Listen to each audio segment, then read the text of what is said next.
All right, Athens, tell us your story. A podcast featuring the people of Athens and Limestone County, Alabama. The stories are as unique as the people themselves, but they all reveal the character, the culture, and the distinct voices of a classic Southern community. My name is Joel Mize. I'm born in Haleyville, Alabama in 1942, just a couple of months short of my 81st birthday. So I've got 81 years of story to tell. The principal focus of my story today is going to be about my family. And part of what triggers this discussion of my family is that I've been wanting for years to do something with my Uncle Otto Putnam's wonderful legacy left on the form of a diary in his Marine Corps jacket. That's on the lining on the inside of his jacket. He kept a diary of each step in the service, what date and where he enlisted, where he served. He enlisted July the 1st, 1942 in Birmingham, Alabama. And then his first battle was in the Iwanatok Atoll in the Marshall Islands. His stories are a little bit gory, so I hesitate a bit. He didn't talk much about his stories, but what he did tell me about is that he was trained to use flamethrowers, and the Japanese would hide in these caves, and part of his job was to smoke them out, if you will, or put fire in the hole so that the Japanese would come out. And so apparently he had some experience at doing that. But he also was involved in some hand-to-hand fighting, and he spoke about getting Japanese brains across his face as being one of his kind of most memorable events from the war. And he was in 3 major battles in the Pacific before getting wounded. And I think maybe his injury that he finally got in the invasion of Guam is what was most traumatic for him. He was wounded in battle, and he's hospitalized for a little over a year in a series of about 8 military hospitals before finally being released. And I don't really know the story about that because he didn't talk much about it. What I do know is that he came out of the war sterile so that he couldn't have children. So he and his wife had a long life, but without children. And I think he regretted that. And there's some kind of back talk that I hear from family that maybe his injuries were more of a PTSD kind of injury. They called it shell shock back in the day.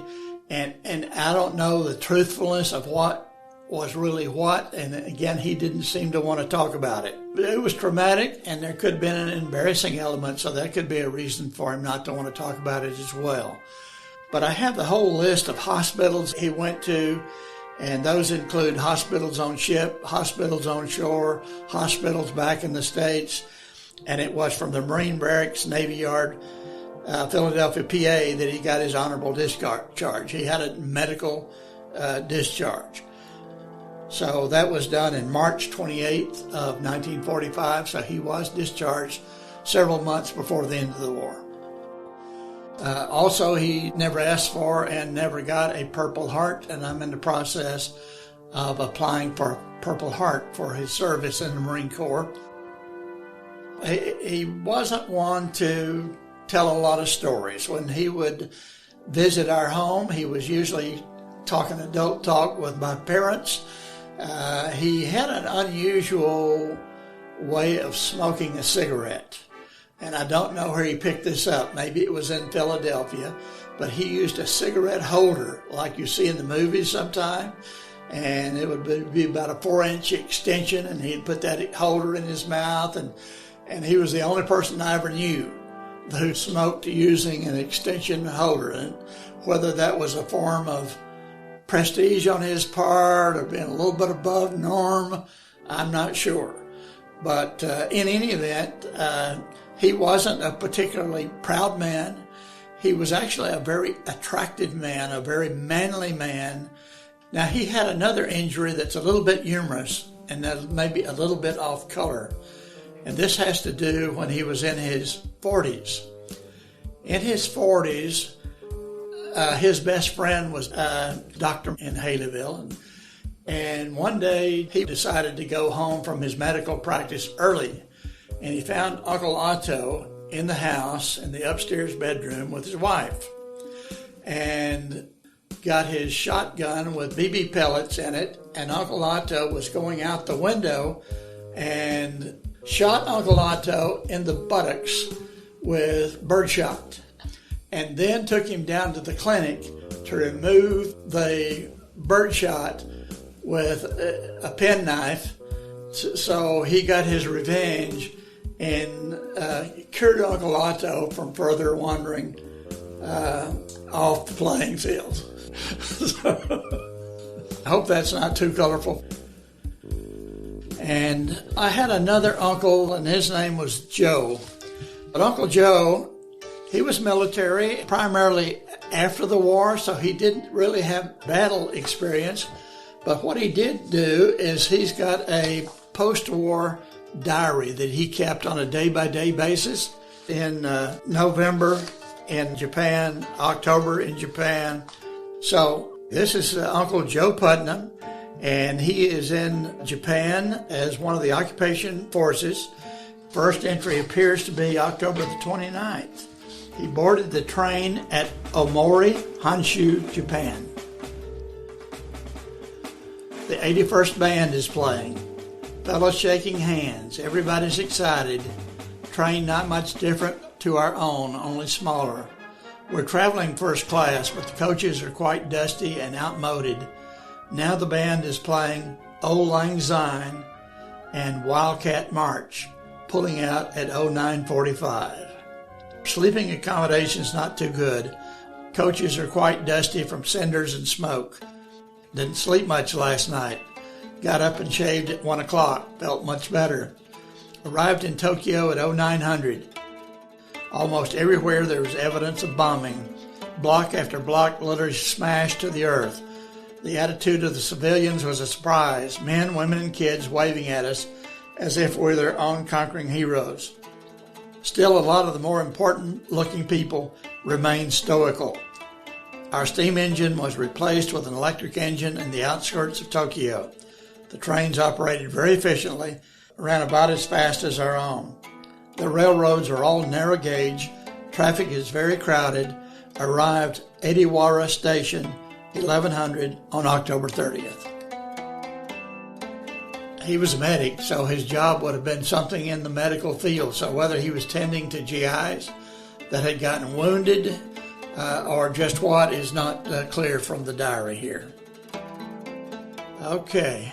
Well, let me kind of read a couple more excerpts from the diary. We were met at the station by Jap military trucks and shuttled to this camp. Quite an elaborate place compared to our last barracks. 2-story barrack-like buildings, very neat and clean stucco buildings with tile roofs. I'm told this building was a dormitory for women who worked in the big factory down the street. I'll find out what it is soon as the quarantine is lifted. It's raining now, drizzling, lonesome, homesickness producing rain. We're inside of Fujiyama, but it's too cloudy to see. Had a bath that was worth writing home about. Left me feeling like an 18-year-old. And this is an entry from November 2nd of 1945. Another lovely day. Can see Fujiyama very plainly except for small clouds near the summit. This being restricted to an area is beginning to make me nervous again. I have the feeling that I can imagine a man in jail has. Enlisted men can't go outside the fence officially, but officers can. There's a big elementary school next door to this same block. I could see the children playing, shouting, and I took the liberty along with several other GIs to investigate. They're having a field day, playing games we'd never seen before and several the same as ours. I've never seen so much wholehearted participation in an event before in my life. These people really go in a big way for sports, girls and boys alike. The absence of confusion was the most amazing thing I noticed. Every event followed the other with clock-like precision. Rather unexpected, too, was their record playing machine. playing American tunes. Old Kentucky Home, I noticed. The manager, very politely, invited us to sit down and enjoy the events along with the civilians. Ever since I've been in the Army, puzzling things have been happening, and they haven't ceased yet.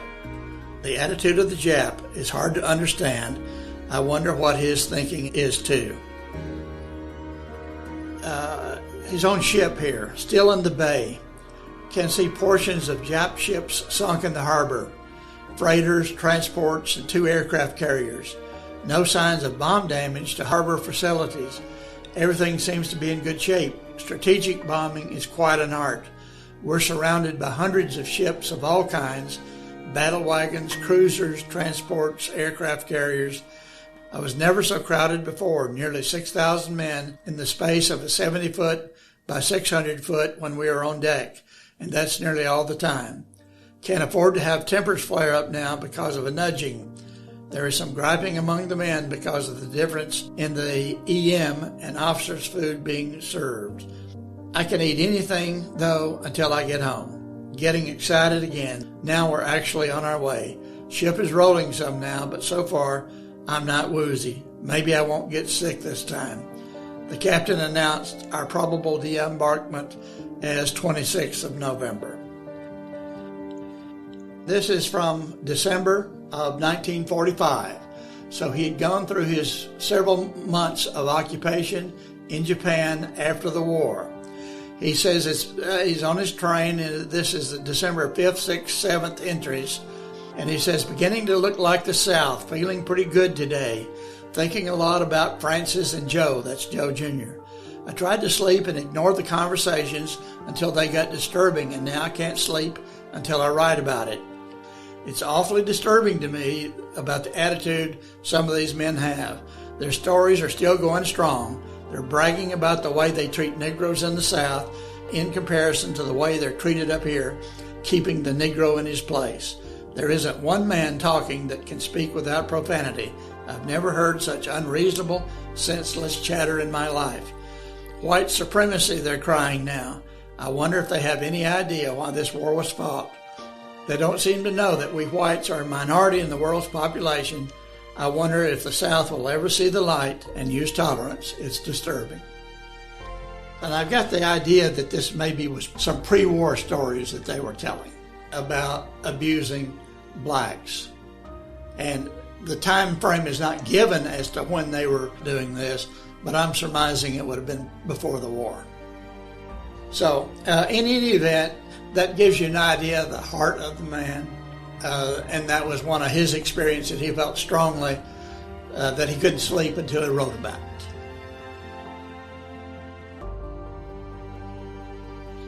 Now, the whole family were involved in the war effort. First of all, my grandmother, she was the mother of 14 children. In her youth, she was a young, slender, beautiful woman. Her maiden name was Ramsey. And so she's from a long line of Scots-Irish. And here she is in her wedding dress, and this is her husband, my grandfather, Putnam, and he was a cotton mill builder, and he had gone to her hometown of Gainesville, Georgia, to build the New Holland cotton mill, he and his father. So while there, they were married. In about 1905, they decided to move the whole family to Alabama. They got on a train in Georgia, came through Birmingham, and supposedly someone pickpocketed the main wallet that was carrying the money that they were planning on living on. So they took the train as far north as they could, which was up around Nauvoo, Alabama. Nauvoo is a little community that's right on the Winston County, Walker County line. They got off the train there and found an abandoned cabin and met some locals in the neighborhood, and they were offered that cabin as a place to live temporarily until they could build their own. So they proceeded to have a family, and she eventually had 14 children. Of those 14, only 8 lived to adulthood, so many of them died of childhood diseases. But These are self-sufficient, hardy people is part of the message that I'm telling you. And when the time for the war came, they all knew that they had to play a part. The family produced 4 men that entered the military. We've talked about Otto and we've talked about Joe. There's also George and Johnny. Both George and Johnny joined the Navy. So you had a Marine Corps, you had an Army Air Corps, and you had 2 sons in the Navy. But Susan Jane Ramsey Putnam had begun to play that part much earlier in World War I.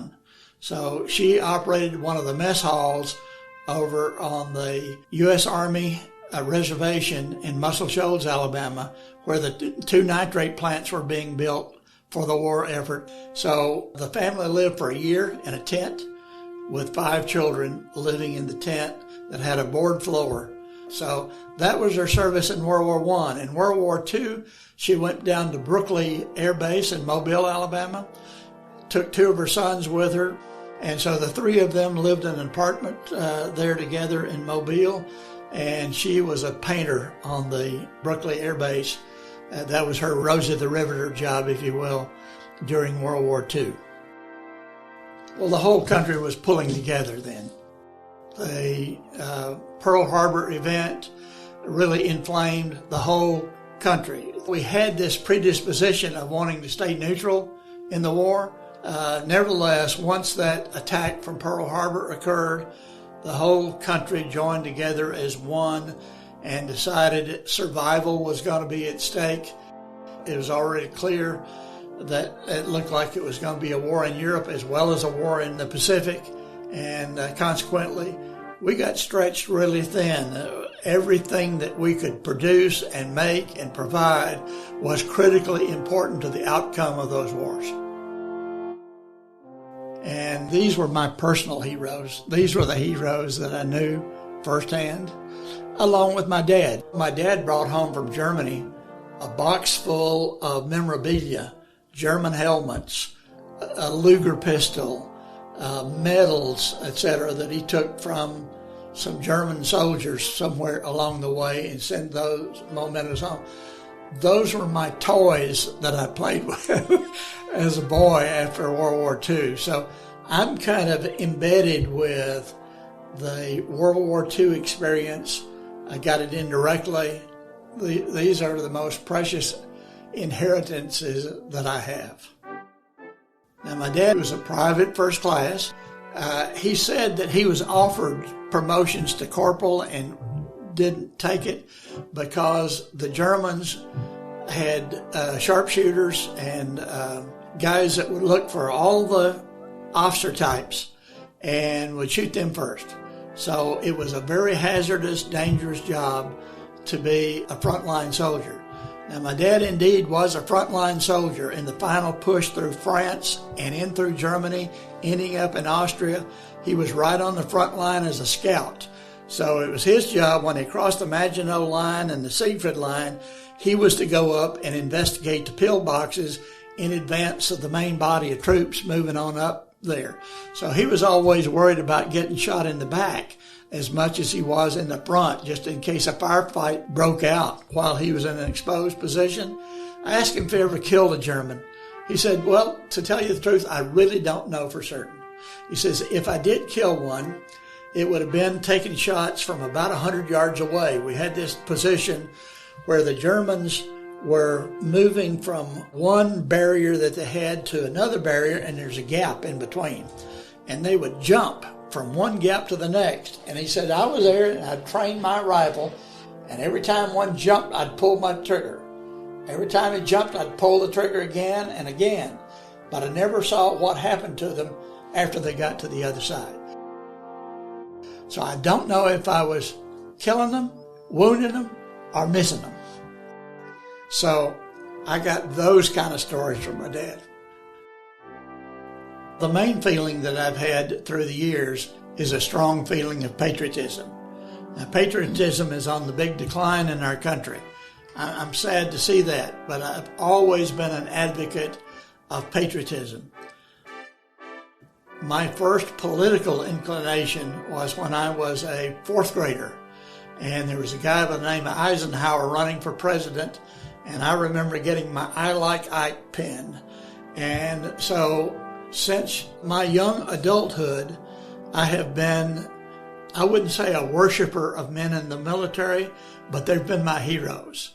So the MacArthurs, the Eisenhowers, the Pattons, those were the icons that I would look to, and I would see them reflected in my own family. So I've got my dad on the one side, and I've got all these uncles on my mother's side. So the people that I looked up to as images of who I would want to grow up to be, I would look to them. So, yeah, so you can tell I've got emotions that come with this story. And stemming from the World War I days on the reservation in Muscle Shoals, this family was involved in every aspect of military engagement during World War II. They served in Marine Corps, Army Air Corps, Navy, and front line in Europe. So war in the Pacific and the war in Europe, they were there. And they were there in important roles. They were there in high-risk roles, and they performed admirably.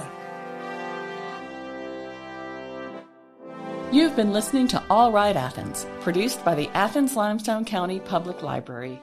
If you or anyone you know would like to be featured on our podcast, please visit our website at alcpl.org for ways to submit your story. All Right Athens is part of our Library Voices series and available on your favorite podcast platform.